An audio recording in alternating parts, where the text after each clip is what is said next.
Tomorrow night, 48 Hours examines a bizarre killing in Seattle. A man was sitting in traffic and was gunned down simply for the thrill. That's what prosecutors say was the motive for murder. The man arrested in the shooting was hailed as a genius. Peter Van Sant investigates the prodigy who allegedly trained for years to commit the perfect murder. Here's a preview. It was a murder that put the city of Seattle on edge. It was like a bomb had dropped. None of us is ever safe. Any of us could have been Yancey Knoll.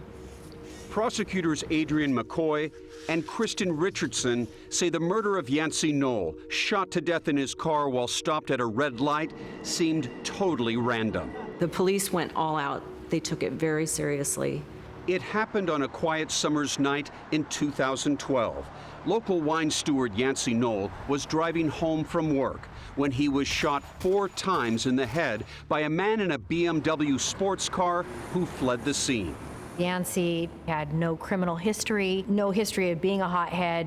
Detective Dana Duffy and her partner Frank Clark suspected it might be a case of road rage on steroids. We didn't know if it was a targeted shooting or if it was a random shooting. Weeks went by, and then police got a tip. The name Din Bowman, who appeared to be the most unlikely of potential suspects. The people that we've spoken to have described him as brilliant, a genius. Bowman and his wife Jennifer were taken to police headquarters, where Bowman refused to talk. His wife Jennifer dodged questions. Police suspected she was covering up for her husband. Have you heard of any murders like within a few blocks of your house in the last few weeks? I'm not sure. You're not sure? It's a yes or no question.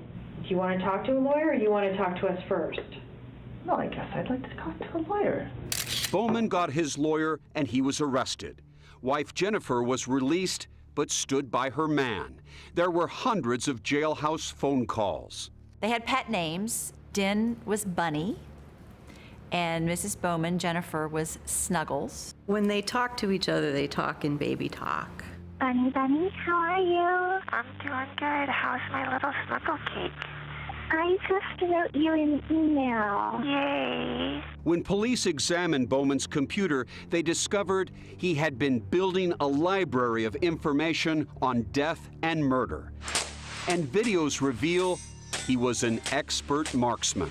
Police didn't know they were looking for a student of murder, someone who would kill just to kill.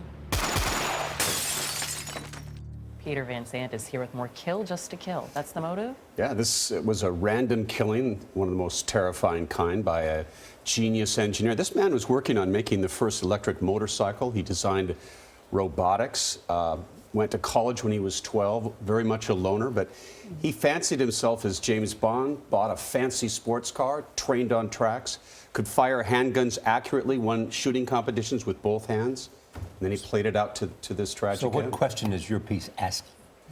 Our piece is trying to get inside the mind of someone who had everything in life to achieve and yet chose a random act of violence that's similar to what a gang member would do. He pulled up alongside a complete stranger and put 4 bullets in his head, and why the backstory is fascinating. Especially based on what you've even told us, what a prodigy he was.